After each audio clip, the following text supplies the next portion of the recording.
Toxic cinema ಯಾವಾಗ release ಆಗುತ್ತೆ, ಹವಾ ಹೇಗಿದೆ ಅಂತ ದರ್ಶನ್ ಜೈಲಲ್ಲಿದ್ದುಕೊಂಡೇ ವಿಚಾರಿಸಿದ್ದಾರೆ. ದರ್ಶನ್ ಅವರು ಯಶ್ ಅವರ ಬಗ್ಗೆ ಇನ್ಫಾರ್ಮೇಶನ್ ಪಡೆದಿದ್ದಾರೆ.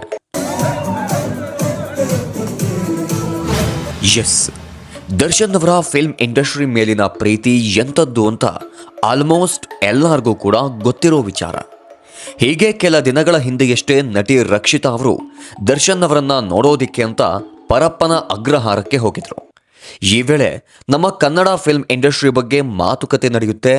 ಅದೇ ವೇಳೆ ನಟ ಯಶ್ ಅವರ ಟಾಕ್ಸಿಕ್ ಸಿನಿಮಾ ಎಲ್ಲಿವರೆಗೆ ಬಂದಿದೆ, ಟಾಕ್ಸಿಕ್ ಸಿನಿಮಾ ಯಾವಾಗ ರಿಲೀಸ್, ಹೇಗಿದೆ ಸಿನಿಮಾ ಹವಾ ಅಂತ ಯಶ್ ಬಗ್ಗೆ ಹಾಗೂ ಸಿನಿಮಾದ ಬಗ್ಗೆ ದರ್ಶನ್ ವಿಚಾರಿಸಿದ್ದಾರೆ.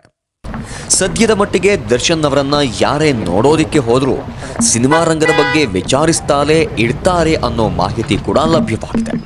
ಇನ್ನು ಒಂದು ಟೈಮಲ್ಲಿ ಯಶ್ ಹಾಗೂ ದರ್ಶನ್ ಅವರನ್ನ ಜೋಡೆತ್ತು ಅಂತ ಕರೆಯಲಾಗ್ತಿತ್ತು.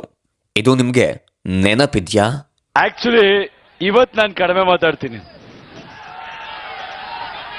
ಹಾಗೆ ಇನ್ನೊಂದು, ಇದು ನಿನಗೆ ಹೇಗೆ ಗೊತ್ತು, ನಿನಗೇನು ಅವ್ರು ಬಂದು ಹೇಳಿದ್ರಾ ಅಂತ ಹೇಳೋರಿಗೆ ಉತ್ತರ, ಇದು ಬಲ್ಲ ಮೂಲಗಳ ಮಾಹಿತಿ